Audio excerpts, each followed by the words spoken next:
नमस्कार दोस्तों, मैं विशाल शर्मा आपके अपने YouTube चैनल विशाल स्टडी ज्ञान में आप सभी लोगों का बहुत बहुत स्वागत करता हूं और आशा करता हूं आप सभी अच्छे होंगे, स्वस्थ होंगे, लाजवाब होंगे। जैसा कि श्वसन क्रिया कैसे होती है, यानी जीव में श्वसन क्रिया कैसे होती है, जीव जो है श्वास यानी सांस कैसे लेते हैं। तो चलिए देखिए, वीडियो को करते हैं स्टार्ट। देखिए, श्वसन क्रिया यानी अमीबा सांस कहाँ से लेता है, यानी अमीबा की श्वसन क्रिया कहाँ से होती है। तो अमीबा जो है कोशिका झिल्ली से सांस लेता है, यानी कहाँ से, कोशिका झिल्ली से अमीबा सांस लेता है, यानी अमीबा का श्वसन कोशिका झिल्ली से होता है। और देखिए हाइड्रा, हाइड्रा को आप लोगों ने देखा होगा, यानी कि हाइड्रा जो होता है कांट की तरह होता है, यानी कांटे की तरह होता है, उसमें थोड़े थोड़े छोटे छोटे कांटे निकले रहते हैं, तो उसे हाइड्रा कहते हैं। यानी हाइड्रा कहाँ से सांस लेता है, देह भित्ति से, यानी हाइड्रा की श्वसन क्रिया देह भित्ति से होती है।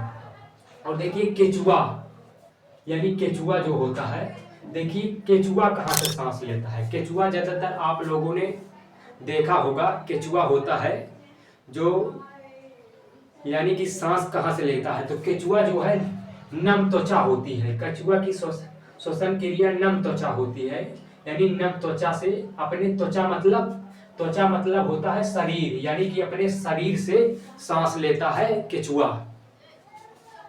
और देखिए झींगा केकड़ा, झींगा केकड़ा मतलब यानी गिल्स से सांस लेते हैं, यानी कि झींगा केकड़ा जो है गिल्स से सांस लेते हैं।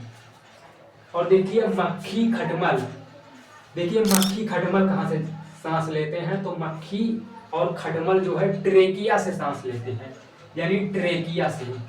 मच्छी और खटमल जो है ट्रेकिया से सांस लेते हैं। और मछली, देखिए मछली, तो मछली गिल्स और गलफड़े, यानी कि मछली जो होती है वो गिल्स और गलफड़े से सांस लेती है, यानी गिल्स और गलफड़े से सांस कौन लेती है, मछली। और देखिए मेढक, देखिए मेढक जो है फेफड़े से सांस लेता है, मेढक जो है फेफड़े, यानी मेढक जो है फेफड़ों से सांस लेता है। कहाँ से, फेफड़े से। और देखिए सरीसर्प, सरीसर्प पक्षी स्तनधारी जीव कहाँ से सांस लेते हैं, फेफड़े से।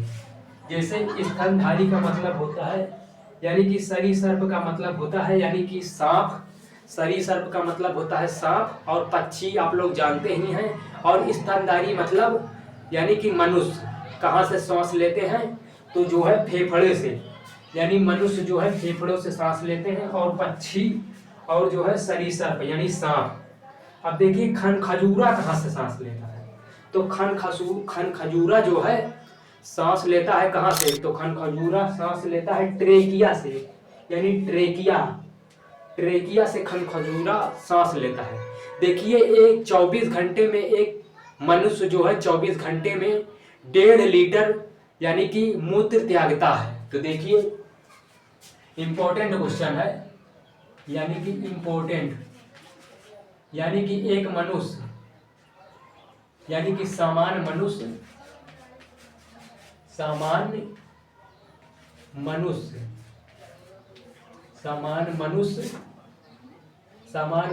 यानी 24 घंटे में, यानी 24 घंटों में यानी 1.5 लीटर यानी 1.5 यानी 1.5 लीटर मूत्र त्यागता है। तो आपसे क्वेश्चन पूछ सकता है कि एक सामान्य मनुष्य कितना मूत्र त्यागता है 24 घंटे में, तो आप क्या बताएंगे, यानी कि 1.5 लीटर मूत्र त्यागता है 24 घंटे में। अब देखिए हमारा जो मूत्र होता है उसमें जो है यूरिया पाई जाती है। जैसे कहीं कहीं पर आप पेशाब कर देते हैं तो वहां पर लगातार 1 हफ्ता तक या 1 मंथ तक पेशाब करने से वहां पर कालापन जम जाता है, तो वो जो है उसमें यानी कि यूरिया पाई जाती है, और फिर वो यूरिया से अमोनिया हो जाता है, यानी अमोनिया में कन्वर्ट हो जाता है, जिस कारण जहां पर आप पेशाब करते हैं वहां की जो है जमीन जो है काली पड़ जाती है लगातार पेशाब करने से। तो आप लोगों को मेरी यह वीडियो पसंद आई है तो हमारे चैनल को लाइक करें, सब्सक्राइब करें, शेयर करें और कमेंट करना ना भूलिए। मिलेंगे अगली वीडियो पर। जय हिंद।